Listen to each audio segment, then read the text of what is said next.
Bonjour, alors j'espère que tout le monde est prêt pour ça encore. C'est pas beaucoup différent que l'année passée où je vais expliquer cette leçon, mais je vais aussi vous donner la chance d'écouter en personne sur Google Meet.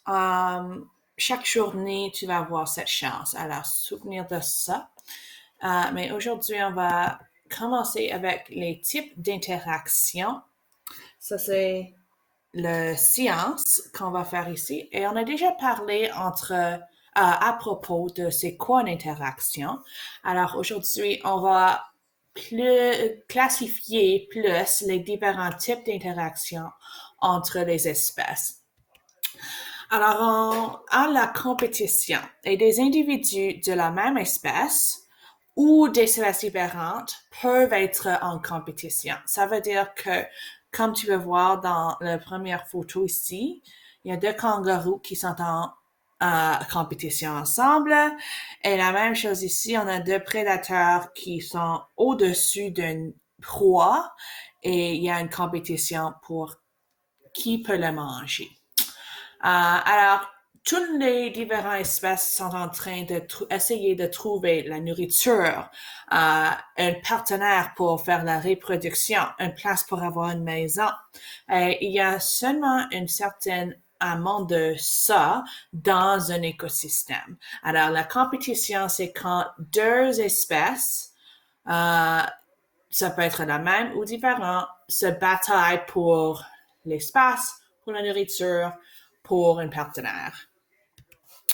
La prédation, c'est quand un prédateur et la proie sont dans les différentes espèces et ça ne compte pas quand une espèce mange un autre membre de son espèce. C'est seulement quand c'est des différents animaux. Okay?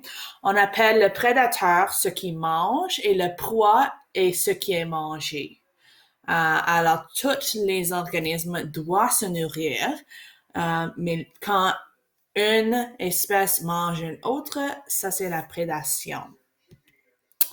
Alors, la symbiose, c'est une interaction dans laquelle les deux partenaires ne peuvent pas vivre l'un sans l'autre. Alors, soit les deux animaux sont en train de travailler ensemble, un animal prend avantage d'un autre, et c'est possible dans cette situation que l'autre animal peut mourir s'il prend trop avantage.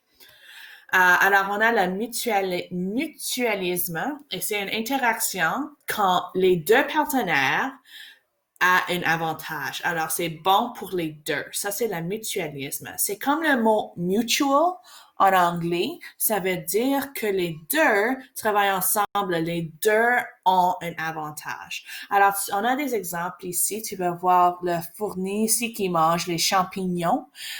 Et c'est bon pour les champignons parce qu'il peut être bougé par le fourmi. Alors, c'est le fourmi donne la transportation et c'est bon pour la fourmi parce que il a besoin de ça pour l'abri, peut-être pour la nourriture. Alors, il y a beaucoup d'exemples là.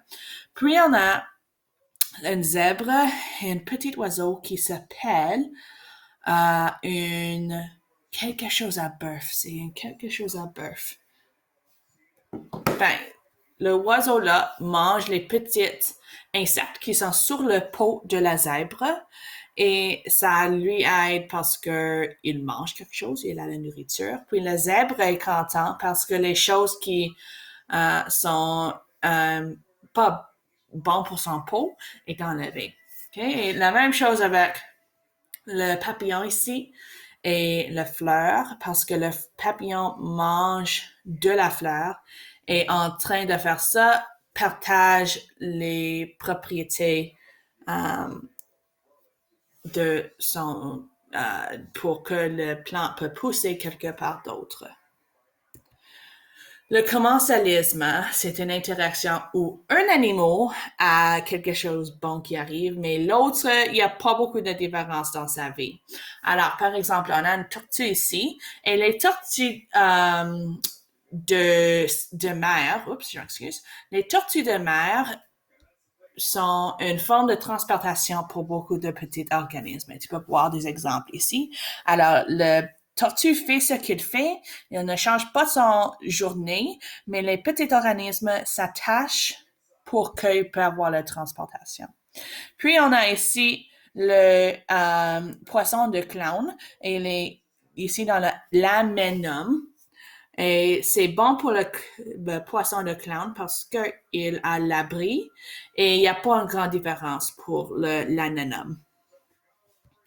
Puis finalement, le parasitisme, et c'est quand un animal ou organisme prend avantage d'un autre et c'est possible que cet organisme peut mourir. Alors, des exemples, ici tu vas voir, il y a beaucoup de différents qu'on sait et c'est les tiques ici qui se prend le sang de les animaux. Okay. Et voilà, ici, c'est un organisme qui entre dans les poissons et prend son sang aussi. Alors, voici tous les exemples. Votre prochaine étape ici va être d'aller sur Google Classroom et tu vas appuyer sur la relation de symbiose. Et la chose que tu vas voir ici, c'est ce document ici. Tu vas appuyer sur le et ouvre-le avec Kami. Okay? Open with Kami. Et puis ici, ça c'est où tu vas être capable de mettre vos réponses sur la deuxième page. Encore, if you don't have Kami, Google it in your regular Google and it should pop up. And then you just add it as an extension. Puis tu peux écrire sur le document. OK, merci. Si tu as